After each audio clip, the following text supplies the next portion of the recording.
Halo, salam pencipta pahlawan utama. Selamat datang di channel Ibu Lupita Pemba. Jangan lupa klik tombol subscribe dan tanda loncengnya. Halo, salam jumpa kembali bersama Ibu Lupita Pemba dari SMAK Suradikara ND. Salam sahabat biologi. Di video kali ini kita akan mempelajari tentang prinsip pewarisan sifat berdasarkan hukum Mendel. Sebelumnya, mari kita saksikan tayangan video pengantar berikut ini. Salah satu perdebatan seru dan menarik saat bayi baru lahir adalah saat menentukan apakah ia lebih mirip ayahnya atau bundanya. Tentu jika diteliti lebih seksama, wajah bayi tidak akan sepenuhnya mirip 100% dengan wajah bunda maupun ayah. Namun ada detail-detail kecil yang mungkin akan kita temukan kemiripan, baik itu dari sisi ayah maupun sisi bunda, entah matanya, hidungnya, bibirnya, dan lain-lain. Nah, sebenarnya apa saja ya faktor yang mempengaruhi kemiripan si kecil dengan kedua orang tuanya? Yuk kita bahas, parents! 1. DNA bunda dan ayah. Menurut pakar genetik di Children's Mercy Hospital and Clinics, anak akan mewarisi masing-masing 50% dari genetik kedua orang tuanya, meskipun ada gen-gen tertentu dari bunda atau ayah yang lebih dominan. Namun umumnya gen laki-laki lebih agresif dibandingkan dengan gen perempuan. Hal ini kemudian menjadi salah satu alasan jika banyak bayi atau anak yang lebih mirip dengan ayahnya dibandingkan dengan ibunya. Apakah anak bunda salah satunya? Hehe. 2. Rambut.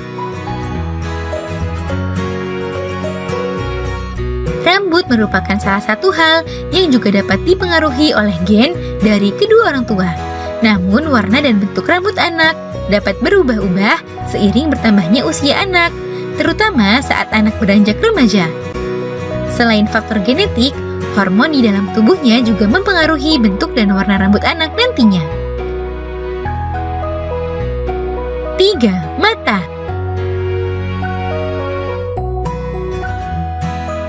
Mata merupakan salah satu bagian tubuh yang mempengaruhi kemiripan seorang anak dengan kedua orang tuanya. Namun perlu parents ketahui, jika bayi membutuhkan waktu setidaknya 6 bulan untuk memunculkan warna mata yang sesungguhnya. Warna mata si kecil umumnya dipengaruhi oleh melanin atau pigmen coklat dalam bagian iris mata. Gen yang berbeda antara bunda dan ayah akan mempengaruhi berapa banyak pigmen coklat yang diwarisi pada si kecil. 4. Gigi.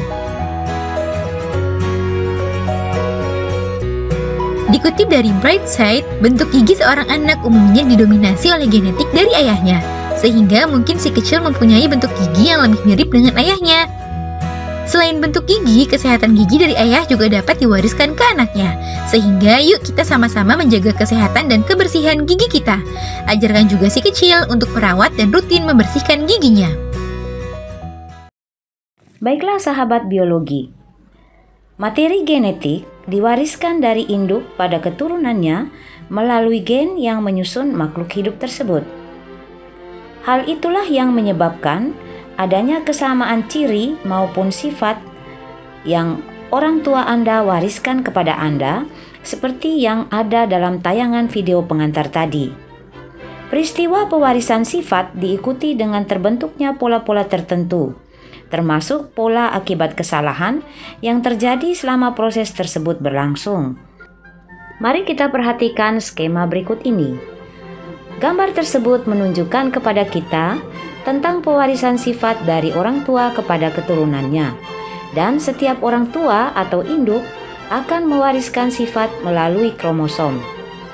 Coba Anda bandingkan wajah Anda, bentuk mata, bibir, hidung, warna mata, postur tubuh dengan kedua orang tua Anda. Adakah kemiripan Anda dengan keduanya ataupun juga dengan saudara-saudara Anda? Memang, sifat-sifat kedua orang tua akan diturunkan kepada anak-anaknya. Tetapi, kalau Anda perhatikan lagi, dalam keluarga Anda, adakah dua orang anggota keluarga yang memiliki sifat atau penampilan yang persis sama? Sifat yang dimiliki oleh seorang anak merupakan gabungan dari sifat kedua orang tuanya. Sifat yang ada pada diri Anda merupakan sifat dari kedua orang tua Anda. Pernahkah Anda mendengar pepatah, air cucuran atap jatuhnya ke pelimbahan juga? Atau dalam bahasa Inggris dikenal dengan pepatah like father, like son. Apakah sifat yang terdapat pada hewan atau tumbuhan juga merupakan turunan dari induknya? Bagaimana sifat-sifat itu diturunkan? Mari kita pelajari bersama-sama. Nah, bagaimana sifat-sifat bisa diturunkan? Prinsip pewarisan sifat makhluk hidup berdasarkan hukum Mendel. Penurunan sifat dari induk kepada keturunannya dikenal sebagai hereditas. Adapun pewarisan sifat induk kepada keturunannya melalui gamet dengan mengikuti aturan-aturan tertentu. Orang pertama yang meneliti tentang penurunan sifat yaitu Gregor Johann Mendel. Mendel adalah tokoh genetika yang merupakan seorang biarawan yang diakui sebagai penemu hukum-hukum hereditas atau pewarisan sifat menurun. Selanjutnya, mari kita pelajari bagaimana cara Mendel membuktikan kebenaran teorinya.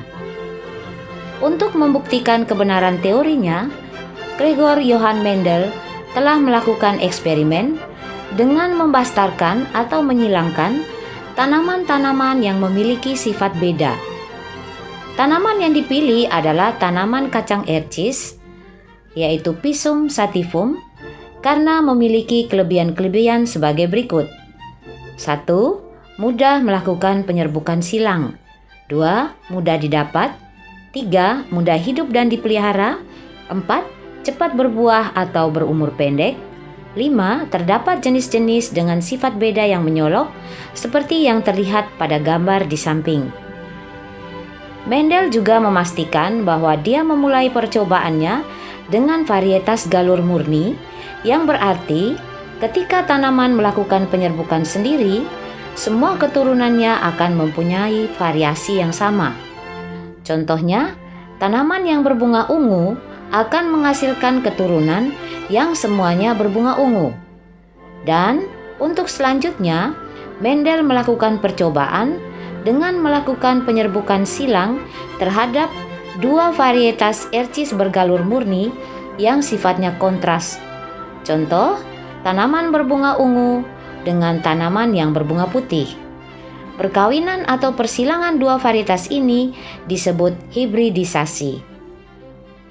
Baiklah sahabat biologi, mengapa Mendel memutuskan menggunakan induk galur murni? Nah, berdasarkan teori Mendel, jika kita membastarkan jenis mangga bergalur murni yang sifat buahnya besar dan rasanya masam, dengan jenis mangga lain yang bergalur murni yang sifat buahnya kecil dan rasanya manis, akan kita peroleh jenis mangga hibrida atau hasil pembastaran dengan sifat buah yang besar dan rasanya manis, dengan syarat sifat besar dominan terhadap sifat kecil dan sifat manis dominan terhadap sifat masam, seperti yang nampak pada persilangan di samping ini. Untuk mengetahui bahwa suatu tanaman bergalur murni atau tidak dapat dilakukan dengan penyerbukan sendiri. Selanjutnya, apa itu genotip, fenotip, dan alel? Genotip adalah sifat yang tidak tampak yang ditentukan oleh pasangan gen atau susunan gen dalam individu. Sifat yang tampak dari luar atau sifat keturunan yang dapat kita amati sebagai ekspresi dari susunan gen atau genotip disebut dengan istilah fenotip. Menurut Stern, genotip dan faktor lingkungan dapat mempengaruhi fenotip. Dengan demikian, 2 genotip yang sama dapat menunjukkan fenotip yang berbeda apabila berada di lingkungan yang berbeda. Contoh, genotip B besar B besar dan R besar R besar disebut genotip homozigot dominan, sedangkan B kecil dan R kecil adalah homozigot resesif. Huruf B besar atau huruf kapital dengan huruf B kecil atau huruf kecil atau R besar dengan R kecil merupakan pasangan gen atau yang disebut dengan nama alel. Menurut letaknya, alel adalah gen-gen yang terletak pada lokus yang bersesuaian dari kromosom homolog. Sedangkan jika dilihat dari pengaruh fenotip, maka alel ialah anggota dari sepasang gen yang memiliki pengaruh yang berlawanan. Jadi, B besar dan R besar bukan alelnya. Demikian pula B kecil dan R kecil juga bukan alelnya. Jika genotip suatu individu terdiri dari pasangan alel yang tidak sama, maka disebut genotip heterozigot. Hetero artinya lain, zigot artinya hasil peleburan gamet jantan dan gamet betina. Sedangkan jika genotip terdiri dari pasangan alel yang sama, maka disebut homozigot. Selanjutnya, mari kita cermati konvensi atau perjanjian bersama tentang simbol genetika. Yang pertama, perlu dipahami bahwa simbol-simbol huruf B besar, B besar, B kecil, B kecil, R besar, R besar, R kecil, dan sebagainya yang kita sebut genotip dengan fenotip bulat dan kisut, lurus dan tidak lurus, disebut merupakan suatu perjanjian yang kita sepakati bersama atau disebut konvensi bersama. Yang kedua, terdapat beberapa konvensi lain yang perlu kita kenal dan ketahui, yaitu 1. Sifat gen-gen dominan atau yang bersifat kuat sehingga menutup ekspresi atau pengaruh gen alelnya disimbolkan dengan huruf besar, sedangkan pengaruh gen yang tertutup atau alelnya disebut resesif dan disimbolkan dengan huruf kecil dari huruf yang sama untuk gen dominannya. Yang kedua, sifat dominan dari dua genotip yang berbeda dapat mempunyai fenotip yang sama, akan tetapi untuk genotip kisut selalu B kecil, B kecil. Demikian juga untuk rambut tidak lurus selalu R kecil, R kecil. Jadi, fenotip sifat resesif selalu bergenotip homozigot. Dan ini berarti pula bahwa selalu bergalur murni. Baiklah sahabat biologi, pola pewarisan sifat berdasarkan hukum Mendel dapat dijelaskan melalui persilangan monohibrid dan persilangan dihibrid. Mari kita cermati tentang persilangan monohibrid dari hukum Mendel 1. Persilangan monohibrid atau monohibridisasi adalah suatu persilangan atau pembastaran dengan satu sifat beda. Monohibrid pada percobaan Mendel adalah persilangan antara ercis berbunga ungu dengan ercis berbunga putih, seperti yang nampak pada bagan persilangan di samping. Jika kita amati pada pembentukan gamet dari tanaman heterozigot atau F1, ternyata ada pemisahan alel, sehingga ada gamet dengan alel P besar dan ada gamet dengan alel P kecil. Prinsip pembentukan gamet pada genotip induk yang heterozigot dengan pemisahan alel tersebut dikenal dengan hukum Mendel 1 yang disebut hukum segregasi atau pemisahan secara bebas, the law of segregation of allelic genes. Baiklah sahabat biologi, selanjutnya mari kita pelajari bagaimana cara menghitung macam dan jumlah gamet. Berikut adalah tabel cara mencari macam dan jumlah gamet dengan menggunakan pohon faktor seperti yang pernah kita pelajari dalam ilmu matematika. Sebagai contoh, nomor 1, genotip induk A besar A kecil monohibrid. Cara mencarinya kita buat dalam bentuk pohon faktor yang memisahkan gen A besar dengan gen A kecil, sehingga jumlah macam gametnya menjadi 2 macam, yaitu A besar dan A kecil. Contoh nomor 2, genotip induk A besar A kecil B besar B kecil atau dihibrid dapat digunakan pohon faktor A besar A kecil B besar B kecil, dipisahkan terlebih dahulu huruf A besar dengan A kecil, kemudian masing-masingnya bercabang menjadi B besar dan B kecil, dan kemudian menjadi 4 macam gamet, yaitu A besar B besar, A besar B kecil, A kecil B besar, A kecil B kecil, sehingga jumlah dan macam gamet yang terbentuk ada 4 macam. Berikut adalah hipotesis Mendel, yaitu 1.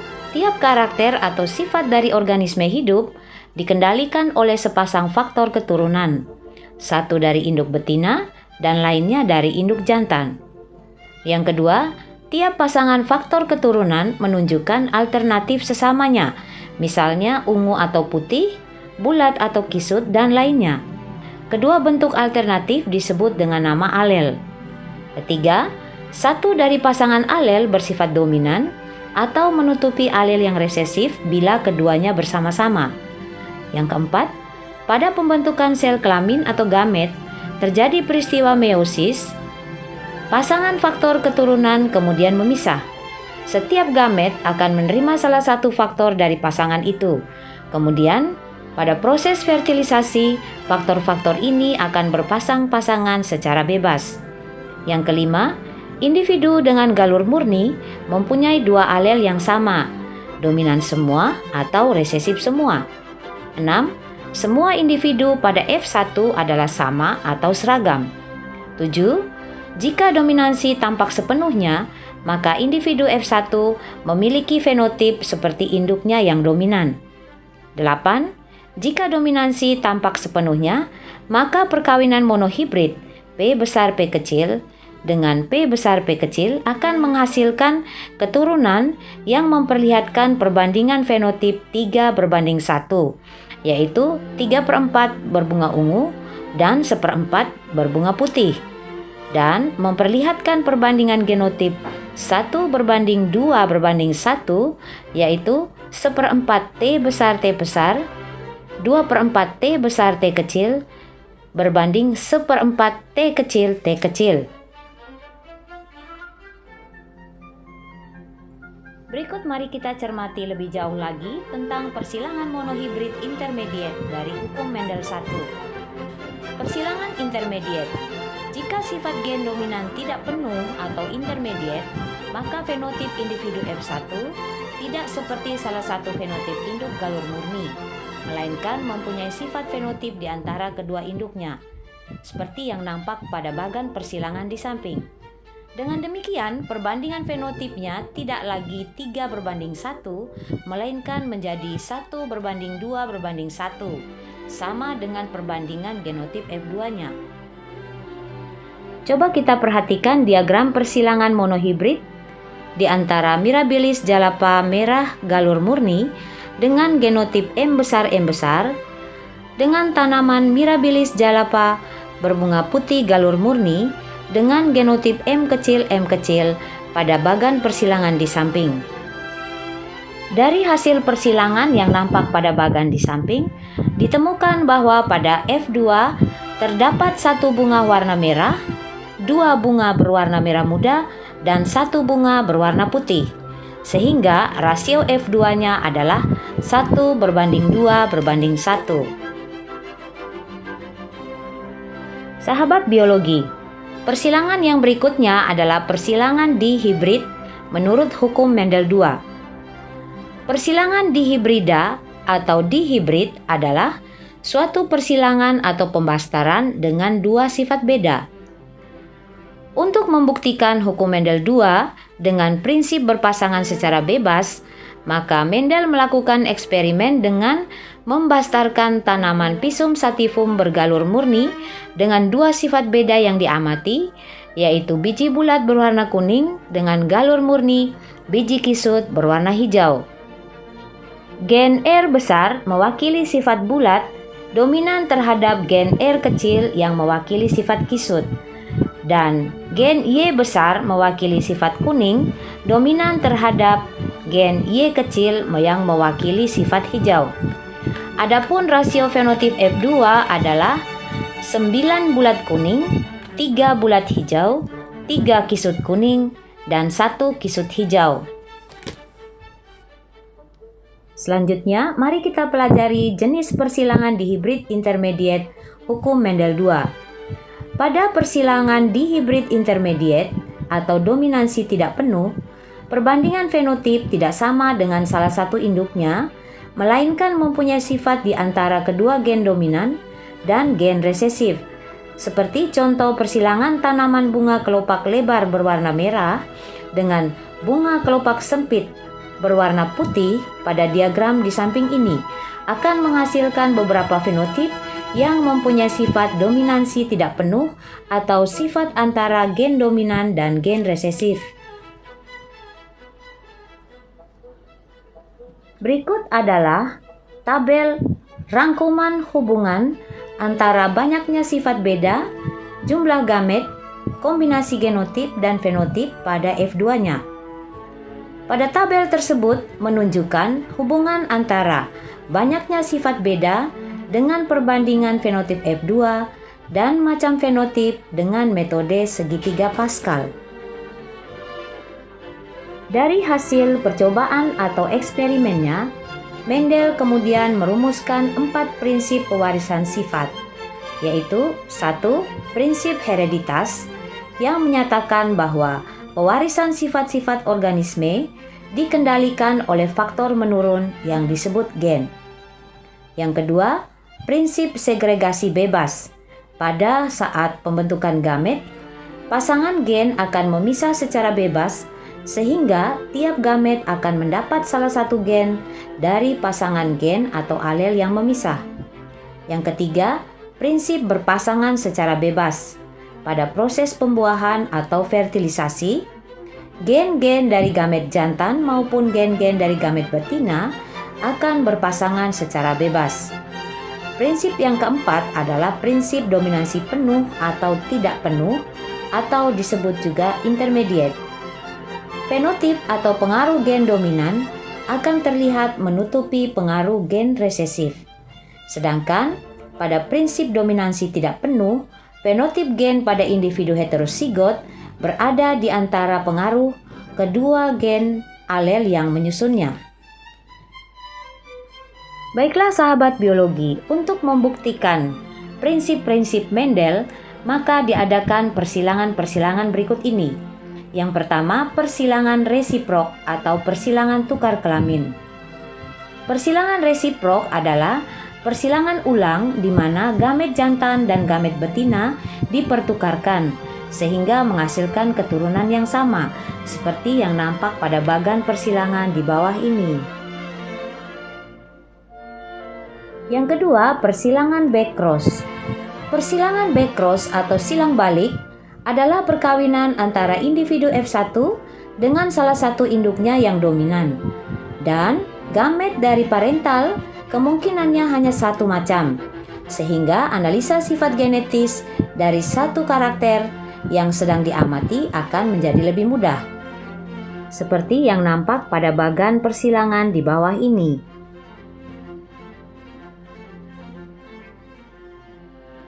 Yang terakhir adalah persilangan test cross.